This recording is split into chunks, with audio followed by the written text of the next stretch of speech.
never seen.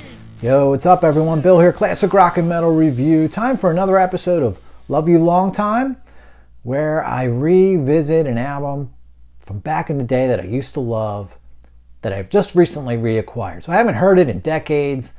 That's been the case with all 8 or 10 episodes so far. Nothing any different here. One that I used to have in the late 80s, just got it back a few months ago. The Marshall Tucker Band, Searching for a Rainbow. Another one of those hundreds of cassettes that I got rid of 6 or so years ago. Hadn't listened to in 20 some years anyway, at least. And this album from 1975, the band's fourth. Still the only one to this day that I own from these guys. And like I just said, I didn't have this one for decades, actually. Other than that greatest hits that's back there, that I just recently got in the last year or so, and still haven't even listened to. Let's see if this sucker lives up to what I remember. This was a solid 8 back in the day, as are all these Love You Long Times, as the title implies. You used to love them. And the whole point of the episode, it's been decades. Will it live up to the memory of how great I used to think it was? We'll do a little quick band history before we get there. As far as all these episodes have been metal bands so far, and it's been great, and there's more metal coming. In fact, I'm going to leave you guys choose which one I do next. There's 3 different metal albums I got recently. It all qualify as Love You Long Time episodes. I'll throw a poll out there in a couple days. But in the late 80s, just kind of got burned out of metal, had been into metal since I got into music. 81, as far as buying albums. By the late 80s, I think metal pretty diluted, not into the glam rock bullshit at all.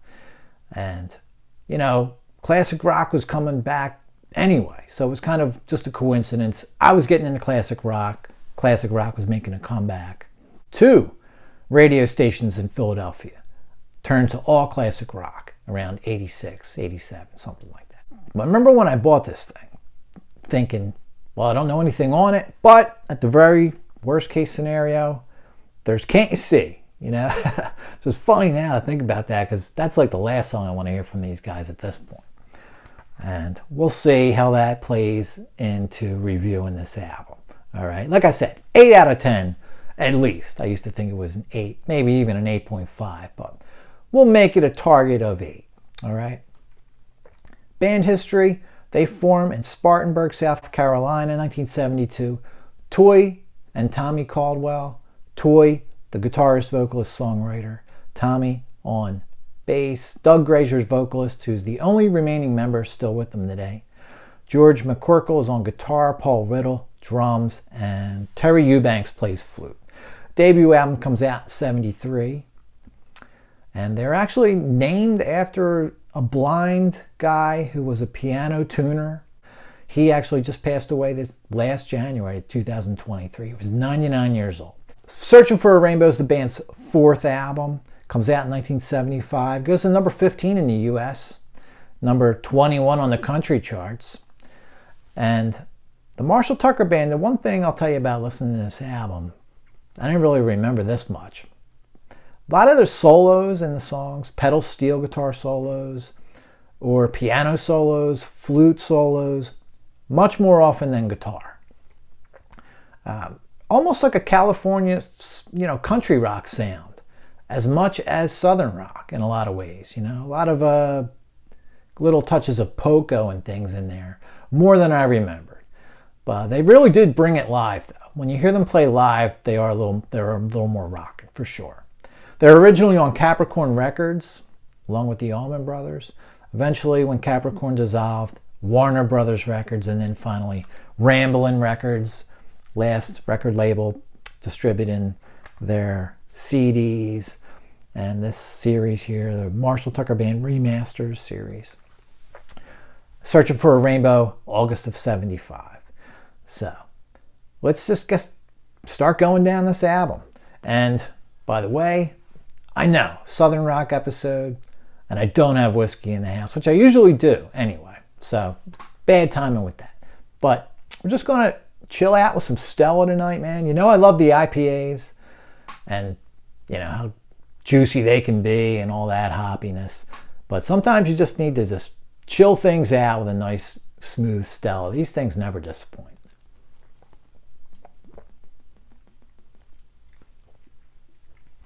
Oh yeah. Digging it. All right, first tune on here, Fire on the Mountain. When I first saw this song title, I think the Dead have a song called that. And I was hoping it wasn't that song, only because I wasn't into the Dead that much back then. Still kind of like them. I like them a lot, but I don't like them as much as this version of Fire on the Mountain. Completely different song and a great one. Like I said, this whole album was new to me back when I got it.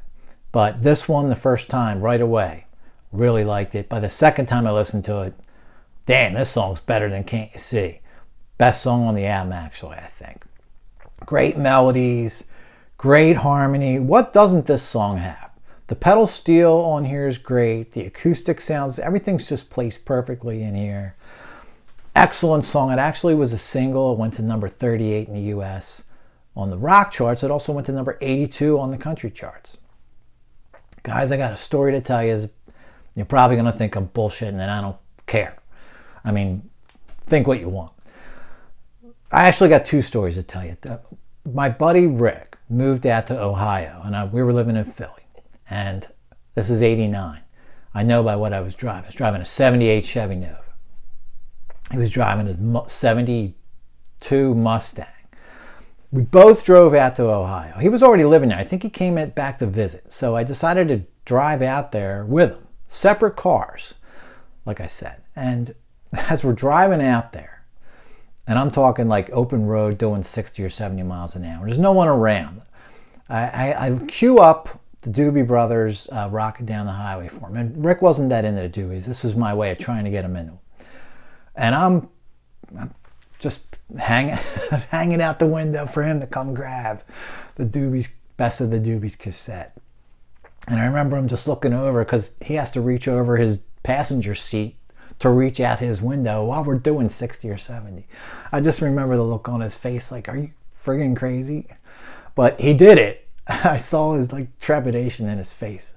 I'll never forget. It was great. But anyway, so we made it out to Ohio, spent a few days or whatever. On the way back, coming down the PA Northeast Extension, I think it's called, on the turnpike, and headed towards, there's a huge mountain basically, and the highway, the turnpike cuts right through this damn thing. You know, it's a major tunnel. It's at least a mile or two long, and no shit. I mean, it's like sunset.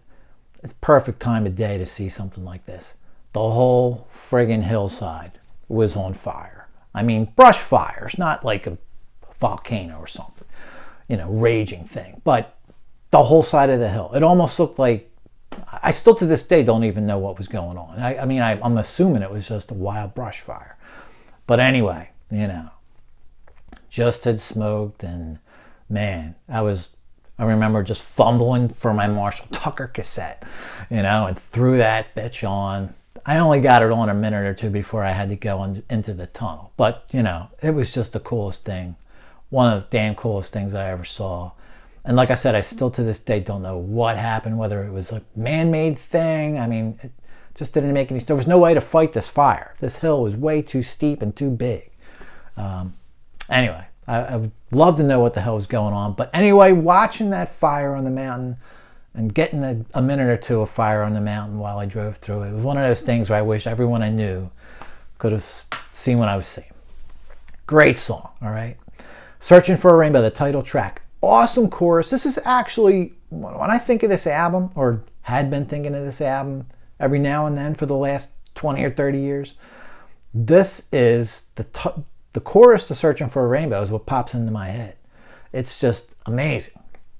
However, you know what? I think the overall song, not as great as I remember. Just a good song, just not as great as that chorus. It's so catchy. Dickie Betts actually does a solo on this one. I didn't even know that till researching this album a little bit. Pretty simple song, good one.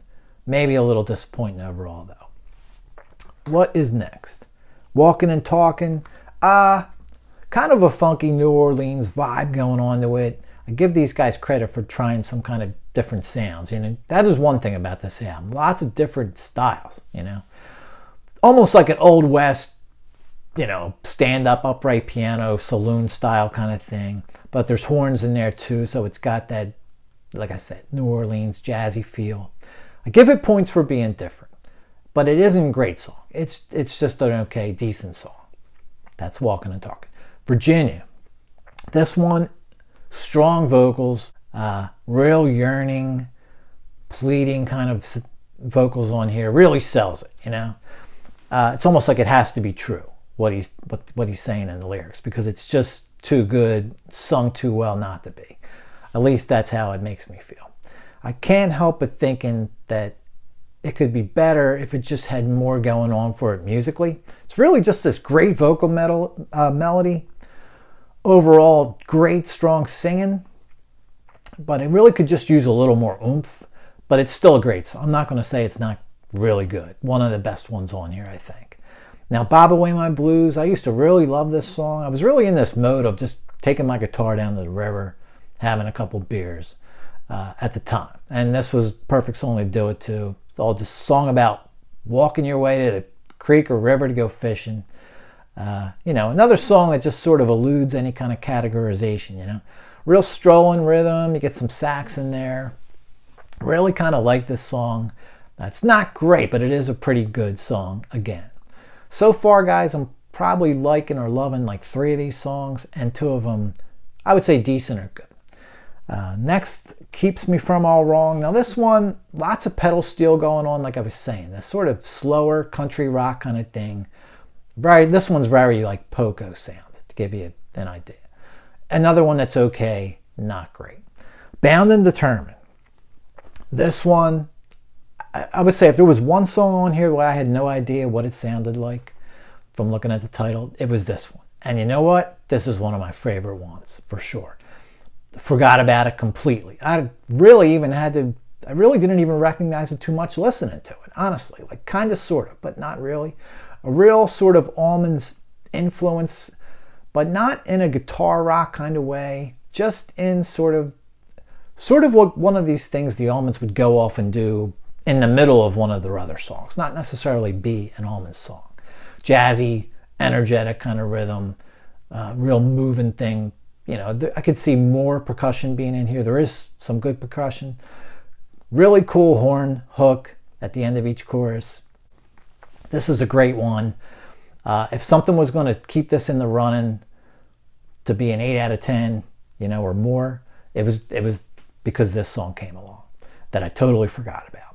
Now, finally, we end up with Can't You See live version. Now, I was totally unaware when I got this that this Can't You See was already out on their first album as a studio version. So I guess, I don't know why. It was back on this album again as a live one.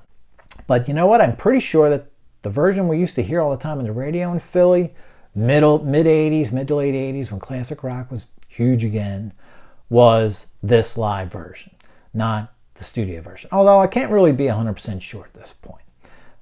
It's an all-time classic, I know. But to me, it's overplayed, and overplayed doesn't even matter a whole lot to me anymore in a lot of cases, because it's been so damn long since it's been overplayed that it's almost new to me. This one, it's just not that, I don't think this song's even that great. I mean, I'm not going to sit here and say it sucks, but it's far from their best song. Not even the best song on this album. And why it got to be their most popular, who the hell knows, But it's okay. I don't think it sucks. Don't think it's that great. Now, you know what? There's a bonus track on here called It Takes Time. Live, April 1980, Ann Arbor, Michigan. Really good. Really smokes. Like I said, these guys can cook live. I saw them in 92, and it was a great concert. And actually, you know what? They were just in Atlantic City, not far from me, 2 days ago. Just couldn't make it to that show. That live song was not on the cassette that I had back in the day. So we won't even count that as part of this CD. Just got to go off the basic 8 songs. So Love You Long Time, the target was an 8 out of 10. I told you a couple episodes ago, HSAS Through the Fire. If I ever get into a close decision again, I'll put a number value on each song, rate each song, and then come up with the average. So I did that for this. There's a couple of 9s. There's a couple of 8s. There's just some letdowns. The title track, chorus is awesome. Song's good. Great memorable chorus, but the rest of the song isn't as good. That's all. And that was just a disappointment to me. Thought the song was awesome, but here it was just really the chorus that's been stuck in my head that did the trick. Can't you see? I've hardly heard this song the last 25 years, and it's still beat to me, unfortunately. And a couple of other just okay songs. The overall rating, I gave this thing a 7.8. Close, but no cigar for the Marshall Tucker Band, Searching for a Rainbow. This will have to be a thumbs down. Only, I think, the 3rd thumbs down out of maybe 9 episodes so far. But it's still cool to have this old friend around, you know, as a lot of these old pickups are, even if they don't quite live up to the memory. Good times had in the past, and good times to come in the future now that it's back in the fold. Guys, that's going to do it for now. And hopefully I'll be seeing you really soon. If I haven't mentioned it already, I'm going to try some new formatting where I just do single things per episode, basically going back to how the channel started. These hour-long episodes getting to be too much. Guys, that's going to do it for now. Everyone have a good one. Catch you soon. Look for the poll. I want you to pick the next Love You Long Time. Got 3 awesome things to pick from. I'm going to throw it at you. Guys, catch you later.